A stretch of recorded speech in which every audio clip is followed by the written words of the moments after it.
right, here we are. Within Temptation's Stairway to the Skies, live at Black Xmas 2016.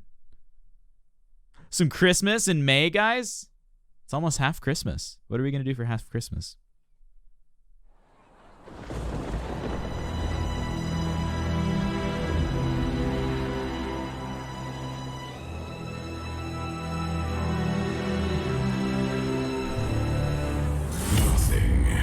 Is born out of silence.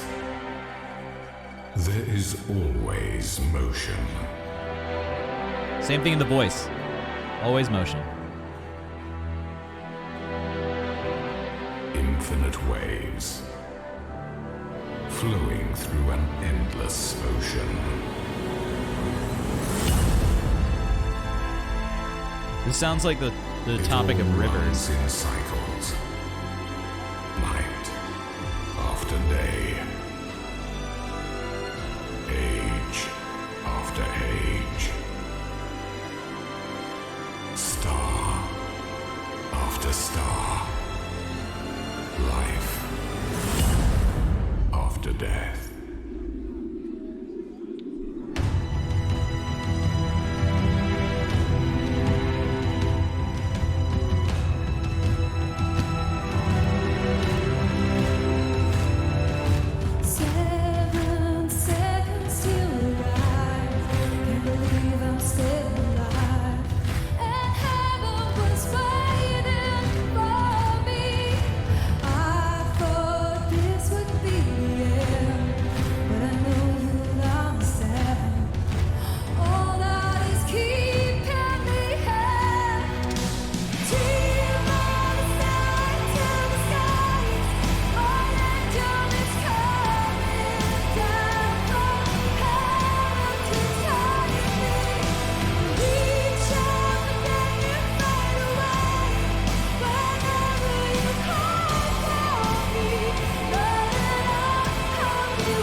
So I love this production that we've never seen within Temptation with the same kind of production, whatever is going on here.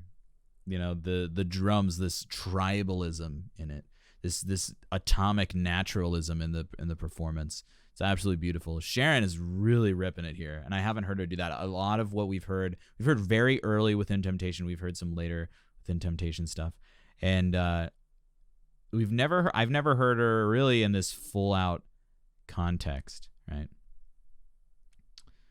This full out like tribal sound, but she's matching this production very nicely, and I really appreciate that in artists who bring their tools, they bring their music to the overarching objective of the performance, the overarching theme, you know. Yeah, I think it's kind of boring when a singer is just, you know, one thing every single time you see them. They could be amazing every single time they see them, but if it's the same thing and their path is not on a trajectory, right? I think there's more that can be done. I feel like the best artists, the artists that I love to watch, are the ones who bring something unique and different to every type of tour or show or production, whatever it is, right? Yeah, and Sharon's voice is very unique. You know, she's self-taught, and it's definitely being in that self-taught mentality, I think, can help everyone, regardless of whether or not you have a voice teacher or not. But being in that self-taught mindset where you have to be your own best teacher is where you find the most growth, regardless of whether or not you see a vocal coach or a voice teacher. And she's an absolute example of that. As we heard her like in 2002 or something really early. And her voice was very different than this, very different than the more recent stuff we've heard her be singing. And it's probably that self-taught mentality. It's the same thing as like the underdog mentality. If you believe yourself to be an underdog, you're going to make more progress than the people who believe they already have all the cards in their favor, right? Being in that self-taught mentality is going to make you a better singer. Being your own best teacher. And Sharon's an amazing example of that. It was 2010. No, different one, Masters of Disaster. Tell me I choose only one thing still remains. My heart is torn constantly searching for deeper meaning in your art.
She is.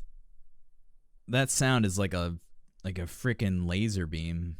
That's not what I usually say to define laser beam. It's not this sound. It's just like an ever flow of energy. It's like a font of energy coming out of her.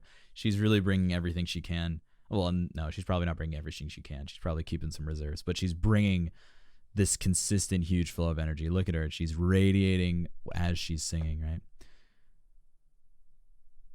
The only thing Sharon keeps having problems with is pitch. It's really a shame because that is trainable. Pitch is definitely trainable. But I think the biggest thing that works against people when it comes to pitch is breath support. People don't associate breath support with pitch, but the cause of most pitch problems, especially when it's not an ear problem, and you know, you can't really rely on your ears as an artist in this kind of setting. It's unless you're in the studio or something like that. If you're in the studio or in your house or in your own practice room, you can rely on your ear. But if you're in situations like this with so much sound going on, if you're even in an opera in an acoustic setting, but you have an orchestra playing, you have other people on stage, you can't really get the acoustic back because the space you're in is meant to give the acoustic completely to the audience. You can't rely on your ear at all. So it's then has to be a corresponding breath thing. If you're over supporting, you're gonna go sharp. If you're under supporting, you're going to go flat. And that's why you have to learn to sing through sensation. And that's exactly what you're saying, I think, Capriani, and that pitch can be taught, right?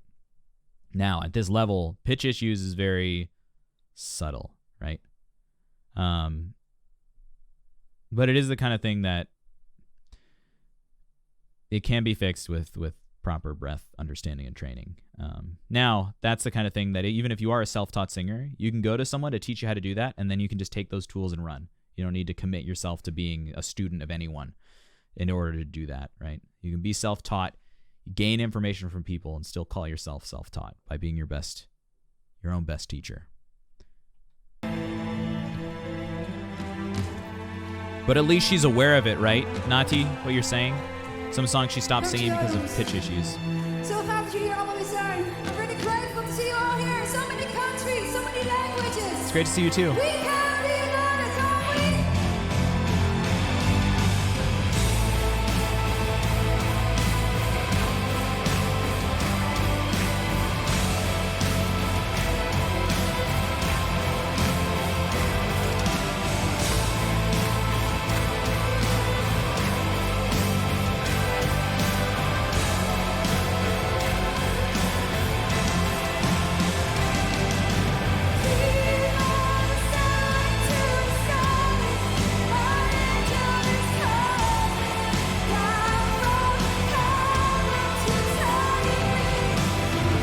I love the drummer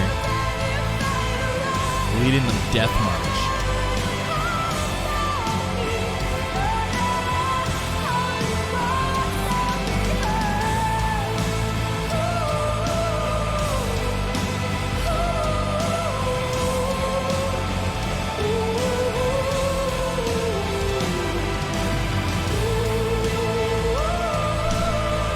That's a good point, Randy.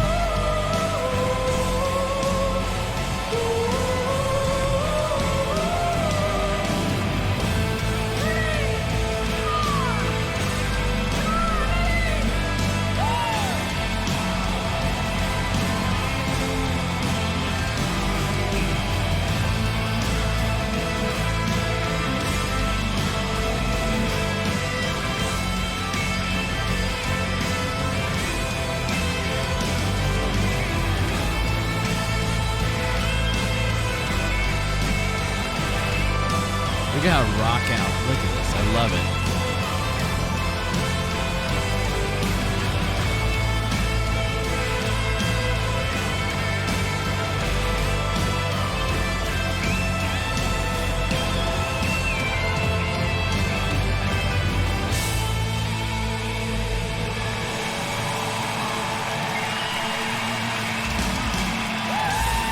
I mean, you get in that trance-like exuberance at the end of this. Yeah, Randy, I do appreciate that sentiment, that they seem to leave their performances unaltered, especially if it's like a well-known thing that sometimes she gets out of pitch. You could easily correct that in like a post thing. Once it goes through the mic, you could pitch correct it. But they don't do that because it's not about that, right? It's about that energy that they're bringing forth in their performances.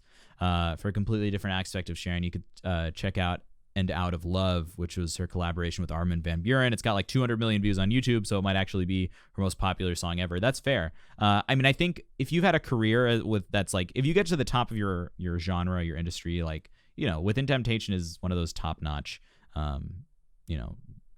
groups, right? They're at the top of that metal, symphonic metal genre, and it's absolutely to her advantage to collaborate with someone like Armin van Buuren, whose name is basically, it's like a household EDM name, right? If you know anything about EDM, you know Armin van Buuren, and so it makes sense as a singer to want to collaborate with someone like that. Absolutely. I'd love to check it out because her voice is very flexible for genres. You know, you could put her voice in a lot of different scenarios and it would work really well. So I could totally see how that works out in a wonderful way that probably gets a lot of views. Yeah. Oh, she stopped singing it live, Nati. That's interesting. I mean, I think it'd be really valuable to check that out on stream just to see how pros deal with adversity in those situations. I mean, that's a huge part of what I love to do here, and I think that's really good. It's a bop. All right. Cool.